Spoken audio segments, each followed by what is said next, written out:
Il y a une de vos collègues, un journaliste, qui m'a dit en aparté, maintenant on peut plus dire que vous êtes un candidat du système. Oui, parce qu'il y avait des gens qui avaient dit, quand j'ai créé mon parti politique, que j'étais un sous-marin de l'UMP ou des Républicains pour essayer de diviser. Non, non, pas du tout. Moi, je suis un homme libre et moi, je dis ce que je crois être juste pour mon pays.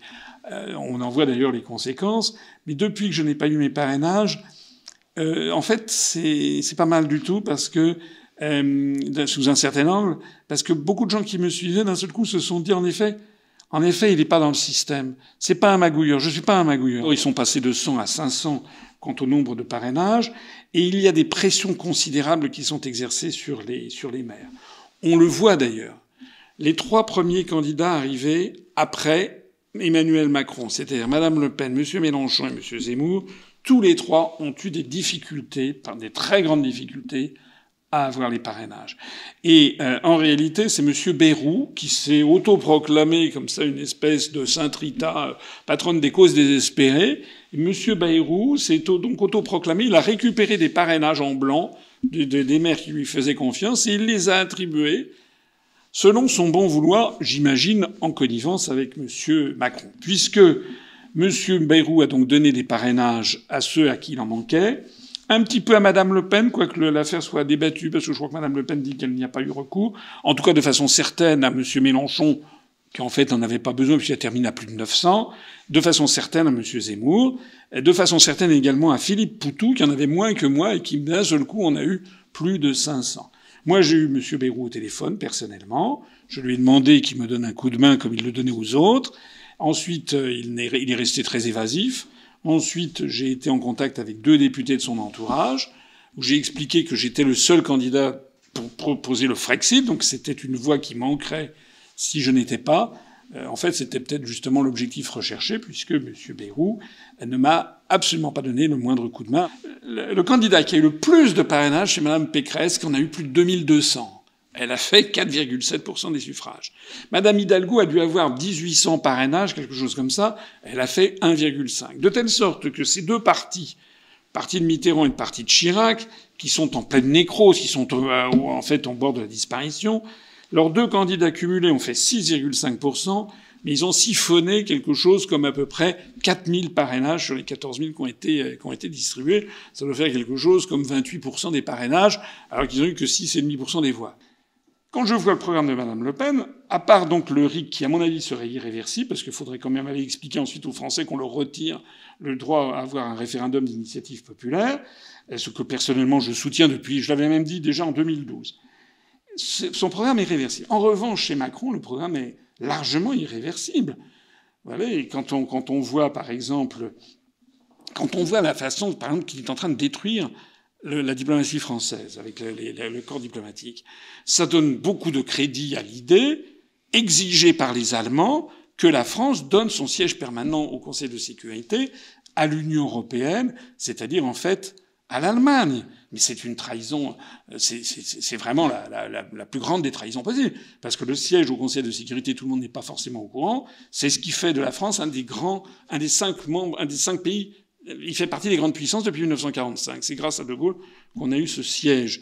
Lorsque je vois que Macron, par exemple, est en train de brader le patrimoine national, on va même maintenant jusqu'à la privatisation de certaines parties du château de Versailles, qui vont être données sur je sais pas combien, sur des décennies pour transformer ça en hôtel. Quand je vois qu'il est prêt à brader aussi nos collections nationales, et je me dis, mais dans 3 ans, il va nous annoncer qu'il a vendu la Joconde au Qatar pour faire baisser l'endettement de la France. Enfin, tout est possible avec cet énergumène.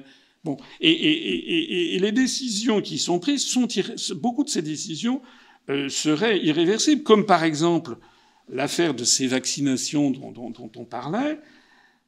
Les vaccinations, une fois que l'injection est faite, elle est faite, c'est irréversible.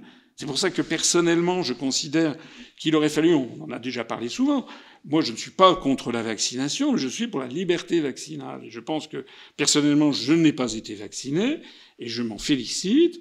J'ai eu la Covid-19, j'ai eu le variant Delta, j'ai été malade quelques jours, j'ai pris de l'ivermectine, d'un seul coup ma fièvre a disparu. Alors il paraît que c'est très mal de le dire, mais c'est quand même la vérité. Bon, j'estime que ça a été géré d'une façon qui est quand même très étrange.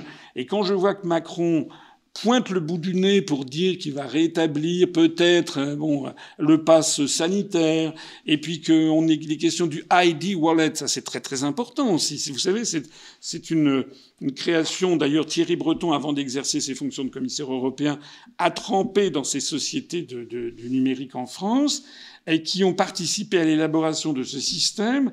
Je ne sais pas si vous vous êtes renseigné, qui serait une espèce de carte d'identité numérique européenne où il y aurait tout, en fait. Le passeport numérique, le passeport sanitaire numérique. Voilà, où il y aurait votre nom, votre prénom, votre date de naissance, où est-ce que vous habitez, votre statut sérologique, etc. Ce que certains appellent, on va dire, l'antichambre pour le crédit social à la chinoise. À la chinoise. Et je vois que le Conseil d'État vient d'approuver l'idée de tenir des fichiers où il y aurait tout. Mais pourquoi pas aussi vos opinions politiques et pour qui vous avez voté, surtout si on multiplie les comment dirais-je. Enfin, tout est envisageable dans cet univers orwellien. Depuis qu'on a réintégré le commandement militaire intégré de l'OTAN, on est considéré dans le monde entier comme un vassal des États-Unis. Vous me permettrez de dire aussi quelque chose que je trouve incroyable. C'est que l'Union européenne, et en particulier la Commission européenne, font des séries de coups d'État depuis maintenant quelques mois, qui sont plus incroyables les uns que les autres. Lorsque je vois que Madame von der Leyen, qui est une femme sur laquelle il y aurait beaucoup à dire quant à sa généalogie, dans sa famille, il y avait des gens qui étaient carrément des nazis sous Adolf Hitler, c'est quand même une femme qui, par ailleurs, a un passage au ministère de la Défense allemand, il y a quand même, il semble qu'elle s'en soit fichue plein les poches. Là, avec ses liens avec Albert Bourla, les commandes de 5 milliards de doses. Avec l'affaire des SMS qui ont disparu. Oui, avec l'affaire des SMS. Tout ça, c'est une femme, enfin, ça pue. Voilà. Bon. Mais en plus de ça, elle se permet de prendre des décisions à la place des États. D'envoyer des armes en Ukraine. D'envoyer, d'acheter pour 500 millions d'euros d'armes, puis 1 milliard, puis 1 milliard 500 millions, puis maintenant de dire, j'ai vu au tout dernier jour, ça y est, elle dit, on va faire l'adhésion de l'Ukraine à l'Union européenne. Vous avez vu, ils ont remis elle a posé des questions. J'ai vu que Zelensky lui a donné 2 tomes comme ça de réponses. Ça pourrait se faire en quelques semaines. Mais attendez, il y a 38 chapitres de négociation pour qu'un pays entre dans l'Union européenne. Ça prend en minimum, il n'y a aucun exemple qui ait pris moins de 10 à 12 ans. En particulier, ça veut dire quoi? Ça veut dire qu'il faut regarder les circuits de corruption, l'état du droit, etc. Ça veut dire que sur la simple bonne parole de M. Zelensky, qui par ailleurs est un escroc, qui a détourné des millions de dollars pour s'acheter des bâtiments luxueux à Londres, pour acheter là une villa luxueuse que vous trouverez sur Google, en Italie, sur la côte de Ligurie. Bon, il a dit non, tout va bien et on va faire entrer l'Ukraine comme ça. Est-ce que les Français se rendent compte du coût que ça représenterait si l'Ukraine entrait? Je parle même pas des questions géopolitiques.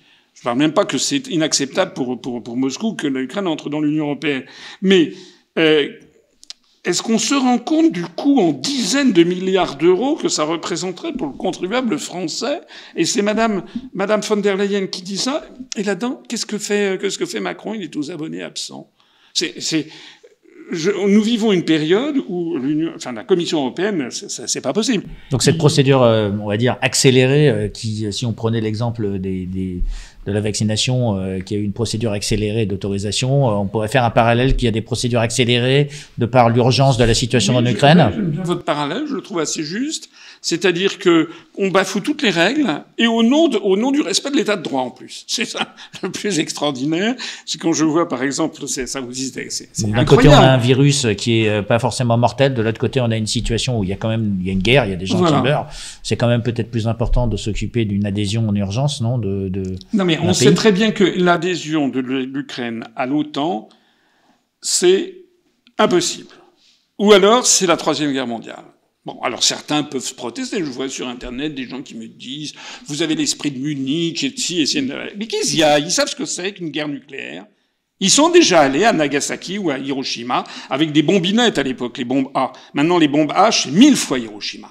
C'est ça qui va. Vous savez qu'avec Satan II, là, l'un des missiles russes, Poutine, il envoie ça sur la France. En 3 minutes, on est rayé de la carte. Et en plus, on peut même pas détecter avec des radars. Ils se rendent compte de ce qu'ils disent, les gens qui disent oui, il faut y aller. Mais ils sont par jour.